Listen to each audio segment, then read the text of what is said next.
അങ്കമാലി കിടങ്ങൂർ ശ്രീ മഹാവിഷ്ണു ക്ഷേത്രത്തിൽ വിശ്രമം നൽകാൻ എത്തിക്കുന്നതിനിടെ ഇടഞ്ഞ ആനയെ തളച്ചു.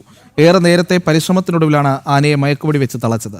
ആനയെ കൊണ്ടുവന്ന ലോറിയുടെ ഡ്രൈവർ കൊല്ലം സ്വദേശി വിഷ്ണുവിനെ ആന ചവിട്ടിക്കൊന്നിരുന്നു.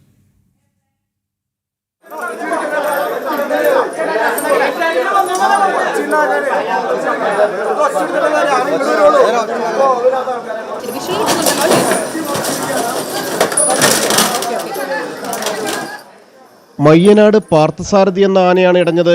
മറ്റൊരു ക്ഷേത്രത്തിലെ ഉത്സവം കഴിഞ്ഞ് തിരിച്ചു പോകുമ്പോഴാണ് കിടങ്ങൂർ മഹാവിഷ്ണു ക്ഷേത്രത്തിൽ കുളിപ്പിക്കാനും വെള്ളം കൊടുക്കാനും തൊഴാനുമായി ഇറക്കിയത്. ഇതിനിടെയാണ് ആനയടഞ്ഞ് ലോറി ഡ്രൈവർ വിഷ്ണുവിനെ ആക്രമിച്ചു കൊലപ്പെടുത്തിയത്. ആനയുടെ ആക്രമണത്തിൽ രണ്ടാം പാപ്പൻ പ്രദീപിനും പരിക്കേറ്റു. ഉച്ചയ്ക്ക് 12:30 ആനയെ മയക്കുവെടി വെച്ച് തളച്ചു. അപ്പോൾ ഇവർ തൊഴിച്ചിട്ട് പുറത്തേക്ക് ഇറങ്ങി നമ്മുടെ ആലിൻ്റെ സൈഡിലായിട്ടാണ് ആന അവിടെ നിന്നിരുന്നു. ഇവർ 3 പേര് വർത്തമാനം പറഞ്ഞുകൊണ്ട് നിൽക്കുമായിരുന്നു. ഒരു 10 മണിക്ക് ഇപ്പോൾ ലോറിയുടെ ഡ്രൈവർ എന്ന് പറയുന്ന ആളെ ഒരു 2 പ്രാവശ്യം മുകളിലേക്ക് ആന ഇട്ടു. തുമ്പിക്കൈക്ക് താഴ്ത്തടിച്ചു. ഇവിടെ പള്ളിയിൽ കുത്തിയിട്ടുണ്ട്. എല്ലാം പുറത്തേക്കിട്ട് ആള് അവിടെ കിടന്നിരുന്നത്. 3-5 മണിക്കൂറോളം ഇവിടെ നല്ലൊരു ഭീകരമായ അന്തരീക്ഷമായിരുന്നു. ആനയെ പെട്ടെന്ന് തളയ്ക്കാൻ പറ്റാത്തൊരു സാഹചര്യം ഉണ്ടായിരുന്നു. അത്രയും അക്രമശക്തമായിട്ടുള്ള ഒരു അന്തരീക്ഷം നിലനിന്നിരുന്നു. ഇവിടെ 3-4 വാഹനങ്ങൾ കേടുപാടുകൾ സംഭവിച്ചു. ആന ഇടഞ്ഞതോടെ പരിസരത്തുണ്ടായിരുന്നവർ ഓടിമാറുകയായിരുന്നു. ക്ഷേത്ര പരിസരത്തുണ്ടായിരുന്ന നിരവധി വാഹനങ്ങൾ തകർത്തു.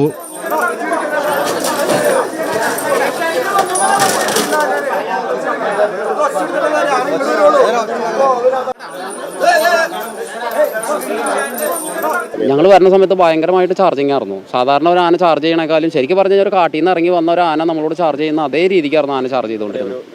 ഭയങ്കരമായിട്ടുള്ള കാരണം എന്താണെന്ന് വെച്ച് കഴിഞ്ഞാൽ ഇതൊന്നും അങ്ങനെ നിരന്ന പ്രശ്നങ്ങൾ ഉണ്ടാക്കുന്ന ഒരു ആനയല്ല. അത് ഞങ്ങൾ പരമാവധി തളയ്ക്കാനുള്ള എല്ലാ പരിപാടിയും നോക്കി. അതായത് ബെൽറ്റ് അടിക്കുക എന്നുള്ളതാണ് ശരിക്കും ഇതിന് നമ്മൾ ചെയ്യാറുള്ളത്. കാരണം മയക്കുവെടി വയ്ക്കുമ്പോൾ എന്ന് പറഞ്ഞു കഴിഞ്ഞാൽ ആനയ്ക്ക് അത് ആനയുടെ ആരോഗ്യത്തിനെ ഭയങ്കരമായിട്ട് അത് ബാധിക്കും. ജനവാസ പ്രദേശമായതിനാൽ ആന വീടുകൾക്ക് നേരെ തിരിയുമോ എന്ന ആശങ്കയുണ്ടായിരുന്നു. മലയാറ്റൂരിൽ നിന്നുള്ള RRT സംഘമാണ് സ്ഥലത്തെത്തിയത്. വലതു പിൻകാലിൽ മയക്കുവെടിയേറ്റ ആനയെ ക്ഷേത്രമൈതാനത്ത് തളച്ചു. ജനം, കൊച്ചി.